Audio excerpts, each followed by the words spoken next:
अमर रहे, अमर रहे, अमर रहे। SC/ST वेलफेयर एसोसिएशन जिंदाबाद, जिंदाबाद, जिंदाबाद। SC/ST वेलफेयर एसोसिएशन जिंदाबाद, जिंदाबाद, जिंदाबाद। SC/ST वेलफेयर एसोसिएशन जिंदाबाद, जिंदाबाद, जिंदाबाद। आगे बढ़ो, हम तुम्हारे साथ हैं। जेपी चौधरी जी जिंदाबाद, जेपी चौधरी जी जिंदाबाद, वालिद जिंदाबाद, वालिद जिंदाबाद, वालिद जिंदाबाद। बाबा साहब अमर रहे, बाबा साहब अमर रहे, बाबा साहब अमर रहे। हमारी एकता जिंदाबाद, हमारी एकता जिंदाबाद। जय जय जय जय जय भीम, जय भीम, जय भीम। जय जय जय जय जय भीम, जय भीम, जय भीम। जय जय जय जय जय भीम, जय भीम, जय भीम। जय जय जय जय जय भीम, जय भीम, जय भीम। वालिद जिंदाबाद, वालिद जिंदाबाद, वालिद जिंदाबाद, वालिद जिंदाबाद। कल्याण संघ जिंदाबाद, कल्याण संघ जिंदाबाद। बाबा साहब अमर रहे,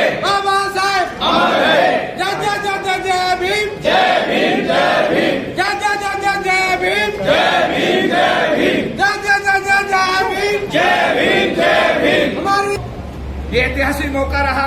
पिछले 10 दिन मुझे आप सबके शुभकामनाओं के साथ में अमेरिका जाने का मौका मिला। विशेष आमंत्रण मुझे आया और ये निमंत्रण जब मुझे आया तो मैंने अपने साथियों से बात की, अपने चेयरमैन साहब से बात की। इन्होंने कहा निश्चित रूप से इंडिया में एक ही आदमी को इन्विटेशन आया है और वो भी पहली बार अमेरिका की धरती न्यूयॉर्क पे एक इतिहास रचा जा रहा है कि हमारे परम पूज्य बाबा साहब डॉक्टर भीमराव अम्बेडकर के नाम पर वहां पर सड़क का नामकरण हो रहा है। तो आपको जाना है, बिल्कुल लास्ट मोमेंट पे तय हुआ और हम वहां पर जब न्यूयॉर्क पहुंचे तो मुझे बता दें बड़ी खुशी है कि जब सड़क का वहां पर इनॉग्रेशन हुआ तो वहां पर 3 अथॉरिटीज थी। वहां की मैडम जो मेयर थी, वहां के जो कॉन्सुलेट जनरल थे रंजीत सिंह जायसवाल जी और मैं, तीनों ने मिलकर के जब उस रस्सी को खींचा और वहां पर बाबा साहब अम्बेडकर के नाम पर सड़क का जब नामकरण हुआ तो पूरी दुनिया के लोगों ने उसको देखा।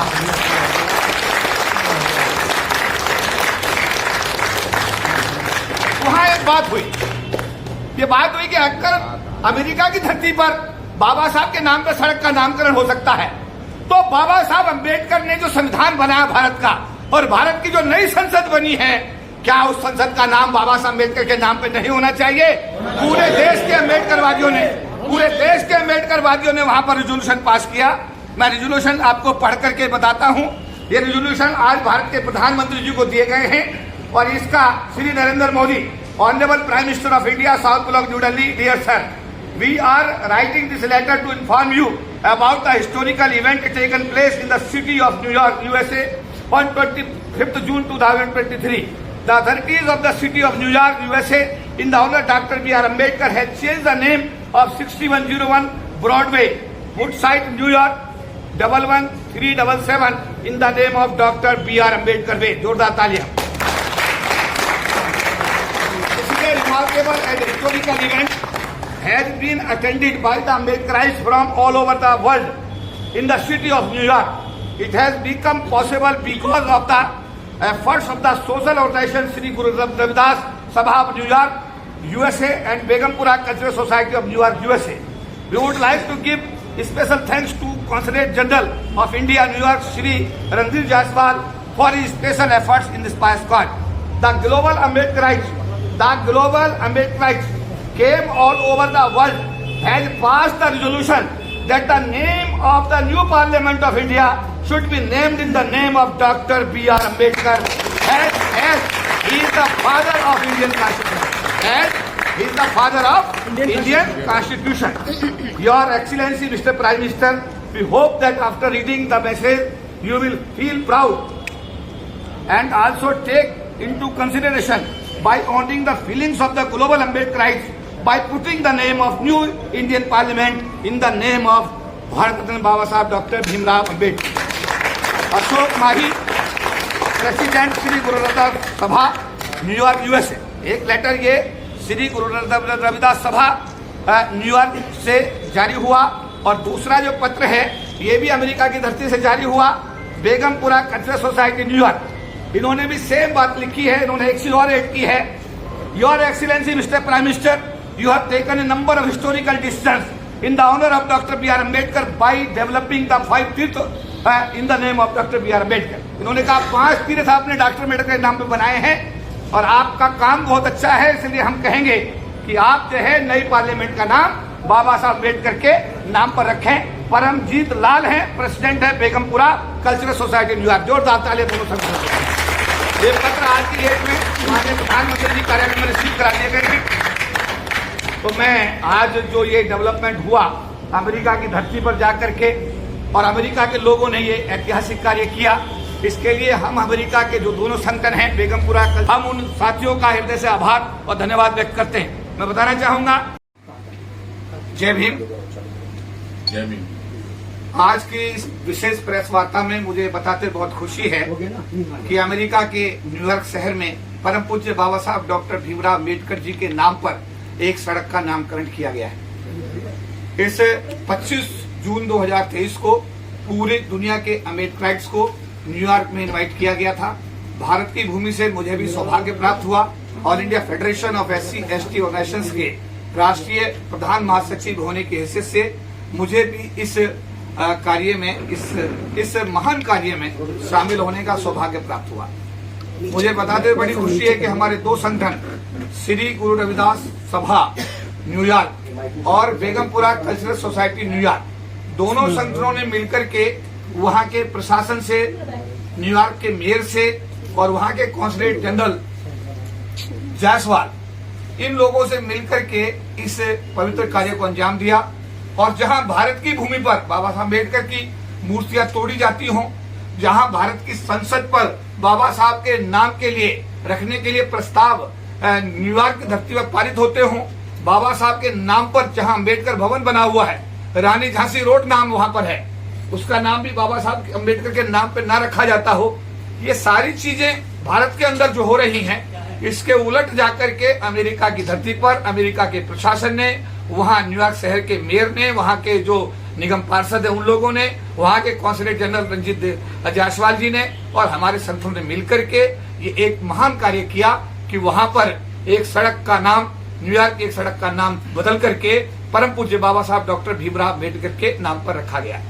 तो मुझे भी सौभाग्य प्राप्त हुआ, जब उस नामकरण उसका हो रहा था तो रस्सी खींचने का जो उसका अनावरण हो रहा था, उसमें जो जायसवाल जी वहां के कॉन्सुलेट जनरल थे और वहां की जो मेयर थी और मुझे, तीनों लोगों को यह सम्मान प्राप्त हुआ कि हमने परम पूज्य बाबा साहब डॉक्टर भीमराव अम्बेडकर के नामकरण वाली जो सड़क थी उसका अनावरण करने के लिए जो व्यवस्थाएं की गई थी, हमने भी रस्सी खींच करके इस पुण्य कार्य में हमारी भागीदारी हुई।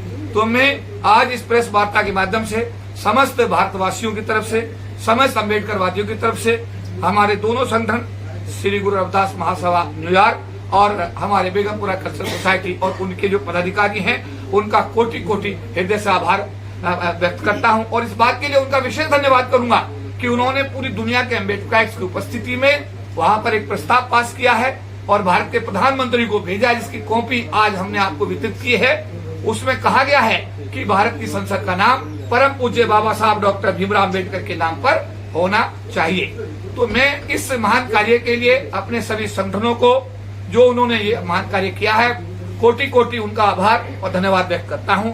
और मैं उम्मीद करूंगा कि भारत के प्रधानमंत्री जी, जो ये मांग हुई है अमेरिका की धरती से और हमारे देश के सभी संगठनों ने जो लगातार मांग की है कि हमारी नई संसद का नाम हमारे परम पूज्य बाबा साहब डॉक्टर भीमराव अम्बेडकर के नाम पर होना चाहिए, प्रधानमंत्री जी इस पर गौर करेंगे, अमल करेंगे और जल्दी ये घोषणा करेंगे कि नई संसद परम पूज्य बाबा साहब डॉक्टर भीमराव अम्बेडकर के नाम पर नामित की जा रही है। सर, क्वेश्चन ये, वहाँ चंद लोग रहते हैं और भारत में तमाम जनसंख्या है, तो भारत में जो संगठन काम कर रहे हैं वो भारत के लोगों के लिए इतने चिंतित हैं। उन्होंने ये महान कार्य किया कि अपने शहर में बाबा साहब अम्बेडकर के नाम पर सड़क का नामकरण करा दिया। और हम लोगों की जिम्मेदारी बनती है, जो भारत में रह रहे हैं, कि हम सरकार से बात करें, सरकार के साथ पत्राचार करें, सरकार पर इस बात की हम मांग जोर तरीके से उठाएं कि वो प्रधानमंत्री जी इसमें तुरंत निर्णय लें और जो नई संसद है उसको बाबा साहब अम्बेडकर जी के नाम पर तुरंत उनका नामकरण करने की वो पहल करें। तो साहब, भारत के अंदर दलितों की स्थिति मोटरसाइकिल खरीदने की नहीं है और आपने वहाँ पर एक 2 मंजिली ट्रक का इनॉग्रेशन भी किया, हमने देखा वीडियो में, इतना विशाल ट्रक था, हम देखकर दंग रह गए कि ऐसा भी एक मतलब बहुजन समाज के लोग खरीद सकते हैं। आज इस मौके पर मैं ये कहना चाहूंगा कि रामदास जब पंजाब में होता है, जब वो ट्रक चलाता है तो उसके बच्चों के लिए फीस नहीं होती, उसके घर नहीं होता। वही रामदास न्यूयॉर्क अमेरिका चला जाता है, वहां भी वो ट्रक चलाता है और अंगूठा छाप होता है, लेकिन वहां उसके पास 10 करोड़ का घर होता है, 2-2 करोड़ की गाड़ियां होती हैं, उसके बच्चे अमेरिका की या कनाडा की बेस्ट यूनिवर्सिटी पढ़ते हैं। यही फर्क है भारत का और अमेरिका का। तो मैंने तो अभी पिछले दिनों जब मैं कनाडा की पार्लियामेंट में मुझे बोलने का मौका मिला, वहां के डिफेंस मिनिस्टर सज्जन सिंह जी उस कार्यक्रम में थे, 60 मेंबर ऑफ पार्लियामेंट उसमें थे, जिसमें मुझे मुख्य अतिथि के रूप में बुलाया गया। मैंने यही कहा कि अपने वीजा रूल्स को रिलैक्स करे कनाडा सरकार, आपके पास काम करने के लोग नहीं है, हमारे लोगों के पास काम नहीं है। अगर अपने वीजा रूल्स को रिलैक्स कर दें आप, हम आपको अच्छे काम करने वाले लोग मिलेंगे और हमारे लोगों को रोजगार मिलेगा।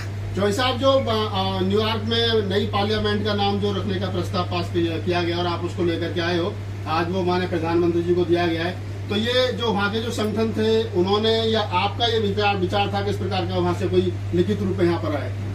देखिए, जब मेरा संबोधन हुआ तो मैंने उनका धन्यवाद किया और मैंने पूरे जो ग्लोबल अम्बेडकराइट्स यानी पूरी दुनिया के अम्बेडकराइट्स वहां इकट्ठे हुए, मैंने अपने संबोधन में प्रस्ताव रखा कि मैं आज ये प्रस्ताव रखना चाहता हूं। पहले धन्यवाद करना चाहता हूं हमारे अमेरिका के साथियों का जिन्होंने ये बाबा साहब को सम्मान दिया है। साथ साथ आज इस हाउस पर मैं ये भी एक प्रस्ताव रखना चाहता हूं कि हमारी जो नई संसद बनी है उसका नाम बाबा साहब अम्बेडकर जी के नाम पर होना चाहिए, जिसको एक मत ध्वनि से पूरे हाउस ने पास किया और उसके बाद में ये प्रस्ताव पास होने के बाद लिखित में आए और ये आज भारत के प्रधानमंत्री जी को पत्र के माध्यम से आज जो है उनके कार्यालय में जमा करा दिए गए। तो साहब 2016 में आप यूएनओ गए थे न्यूयॉर्क, वहाँ पर आपने पार्लियामेंट में वक्तव्य दिया, तब से और लगभग 7 या 8 साल हो चुके हैं, तब से अब में क्या फर्क आपको वहाँ पर महसूस हुआ है, नजर आया है? देखिए, वहाँ पर जो अम्बेडकरवादी लोग हैं वो बाबा साहब के लिए जीते हैं और बाबा साहब के लिए मरते हैं। वो लोग साफ बोलते हैं कि अगर बाबा साहब ना होते तो आज हम अमेरिकन सिटीजन ना होते, हम कनाडा के सिटीजन ना होते। वो अपने पासपोर्ट को बाबा साहब अम्बेडकर के फोटो के नीचे रख करके सिर झुकाते हैं कि परम पूज्य बाबा साहब आप we are because he was. तो उनका जो समर्पण है मुझे बहुत ज्यादा दिखाई दिया, बहुत ज्यादा महसूस किया है। देखिए, यूएनओ जैसी संस्था में बाबा साहब की जयंती मनाना एक बहुत बड़ा काम था और आज बाबा साहब के नाम पर सड़क का नामकरण करा देना ये दूसरी बड़ी बात है। और मैं इस बात के लिए पुनः आपके इन टीवी चैनलों के माध्यम से अपने सभी उन जावा साथियों का, चाहे उपिंदर पाल जी हैं, चेयरमैन है बेगमपुरा कल्चर सोसाइटी के, चाहे परमजीत कमाम जी हैं जो अध्यक्ष हैं बेगमपुरा कल्चर सोसाइटी के, अशोक माहित जी अध्यक्ष हैं हमारे श्री गुरु रविदास महासभा इसके अपने न्यूयॉर्क के, और जो भी पदाधिकारी हमारे वहाँ चौहान साहब हैं, वहाँ हमारे सारे पदाधिकारी जितने भी लोग वहां पर काम कर रहे हैं सभी लोग कोटि कोटि धन्यवाद के पात्र हैं। और मैं एक छोटा सा कार्यकर्ता होने के नाते भारत की भूमि से आज आपके इस प्रेस कॉन्फ्रेंस के माध्यम से उन सबको सैल्यूट करता हूं, सिद्धा करता हूं और मैं उम्मीद करता हूं कि इस तरह का प्रस्ताव वहां पास हुआ है, वो प्रस्ताव आज प्रधानमंत्री जी को दिया गया है। प्रधानमंत्री जी निश्चित रूप से इस पर गौर करेंगे, इस पर जो है इसका क्रियान्वयन करेंगे और नई संसद का नाम परम पूज्य बाबा साहब डॉक्टर भीमराव अम्बेडकर के नाम पर बहुत जल्दी इसकी घोषणा करेंगे। चौधरी साहब, 7 समुद्र पार जातिवाद चला गया है जहाज में सवार होकर के, कैसे रोकोगे वहाँ के जातिवाद को जो अमेरिका में बढ़ रहा है हमारे लोगों पर? देखिए, मैं जातिवाद की जहां तक बात है, जातिवाद जिस आदमी के दिमाग में घुसा हुआ है उसका जातिवाद कोई आदमी ना निकाल पाए ना निकाल पाएगा। लेकिन वहां ये उनके जातिवाद का उनके कारोबार पर, उनके मान पर, सम्मान पर किसी प्रकार का कोई फर्क नहीं आता। ये बहुत अच्छी बात है। यहाँ जो फर्क आता है, यहाँ हर रोज जो जातिवाद का जहर हमारे लोगों को खाता है, हमारी जो बेटियों के साथ बलात्कार होते हैं, हमारी जो बेटियों के साथ बलात्कार होते हैं, हमारे लोगों के साथ सरकारी दफ्तरों में जो अत्याचार अनाचार होता है, उसका मूलभूत जो ढांचा है वो जातिगत मामले पर टिका हुआ है। लेकिन वहाँ जातिवाद वहां भी है, लेकिन मुझे बताते बड़ी खुशी है कि हमारे लोग जो वहां पर गए हैं उनके कारोबार में और उनके मान सम्मान में और उनके कार्य क्षेत्र में किसी प्रकार का कोई भी भारतवासी जो जातिवाद की गठिया लंदन लेकर गया है या अमेरिका लेकर गया है या कनाडा लेकर गया है, वो जातिवाद की गठिया वहां जरूर जाके खोलता है, लेकिन उसका कोई इम्पैक्ट हमारे साथियों के विकास पर और उनके डेवलपमेंट में नहीं पड़ता। चौधरी साहब, मेरा सवाल है कि जब नई संसद का इनॉग्रेशन हुआ तो यहाँ पे सर्वधर्म समाज के लोगों को आ जाना चाहिए था, लेकिन यहाँ हिंदू धर्म के लोगों ने संगोल की वहाँ पे स्थापना करा दी। आपको लगता है कि आपकी जो मांग है वो मानी जा सकती है? देखिए, 2024 अभी हमारे सामने है और भारत का सबसे बड़ा वोटर अम्बेडकरवादी है और बाबा साहब का संविधान भारत में अभी लागू है। जब आपके पास मौका है 2024 में, तो मैं खुला आह्वान करता हूँ कि अगर ये सरकार आपकी बात को मानती है तो धन्यवाद करेंगे, और सरकार अगर नहीं आपकी बात मानती है तो 2024 में अम्बेडकरवादियों के पास में एक मौका आएगा जब अम्बेडकरवादी अपनी भावनाओं को व्यक्त करेंगे और 24 के अंदर अपने अम्बेडकरवादी सरकार की द्वारा से गठन करके बाबा साहब के नाम पर संसद का जो है नामकरण कराने की कोशिश करेंगे। अभी भी 134 जो है दलित सांसद मौजूद हैं, वो चाहे तो कुछ भी करा सकते हैं। आपको लग रहा है कि समाज के लोग जो वहाँ पे बैठेंगे जाके जो कुर्सियों पर घेरेंगे वो क्या कुछ करा पाएंगे? आज आपके टीवी चैनलों के माध्यम से मैं समाज के लोगों से ये हाथ जोड़कर अपील करूंगा कि आपके पास में जो ये मौका 24 में आ रहा है, जो आप लोकसभा के 25% सांसद बाबा साहब के रिजर्वेशन के हिसाब से बनाकर भेज रहे हो, मेरा निवेदन है कि फर्जी लोगों को आप इस बार जरा परहेज करें और अच्छे अम्बेडकरवादी, सच्चे अम्बेडकरवादी जो समाज के प्रति समर्पित हैं, ऐसे लोगों को लोकसभा में भेज करके अपने सामाजिक दायित्व का निर्वाह करें, जिससे कि अम्बेडकरवाद फले फूले और ये अनुसूचित जाति जनजाति समाज जो इस देश का आदिवासी समाज है, जो मूल समाज है, जो भारत का असली मालिक है, वो समाज द्वारा कर सत्ता में आए और अपने हितों को खुद संरक्षित करे। मेरा अंतिम सवाल आपसे ये, आपने कहा फर्जी जो लोग हैं उनको, आम जनता, आम मानुष जो बहुत भोली भाली, वो पहचाने की कैसे कौन फर्जी है कौन नहीं? वो तो जब जाते हैं तो गाय बन के जाते हैं, तो कैसे लोग पहचाने उनको? देखिए, पहचानने के लिए जो आपकी आवाज नहीं उठा रहा है, जो आपकी बात नहीं कर रहा है, 5 साल लोकसभा में रहता है, उसके बाद में अगर उसको टिकट नहीं मिलता तो उसको पेंशन मिलती है, पूरी जिंदगी वो अम्बेडकर जी के दिए 25% आरक्षण का आनंद लेता है, उसका परिवार आनंद लेता है। अगर ऐसा आदमी, जब आपने देख लिया कि ये आदमी 5 साल आपने 2019 से लेकर 2024 तक आजमाया है, इसलिए समाज की कोई लोकसभा में आवाज नहीं उठाई, कहीं समाज की किसी बैठक में नहीं गया, समाज के किसी दुख दर्द में नहीं आया, मुझे लगता है ये बड़े खुले पैरामीटर्स हैं और जो लोग इस पैरामीटर में बिल्कुल पूरी तरीके से फेल साबित हो रहे हैं, ऐसे लोगों को 2024 में लोकसभा में आने से रोकने की जिम्मेदारी हम जैसे आप जैसे अम्बेडकरवादियों के सिर पर है और इसको हम सबको पूरी जिम्मेदारी के साथ निभाने की कोशिश करनी चाहिए। थैंक यू, धन्यवाद।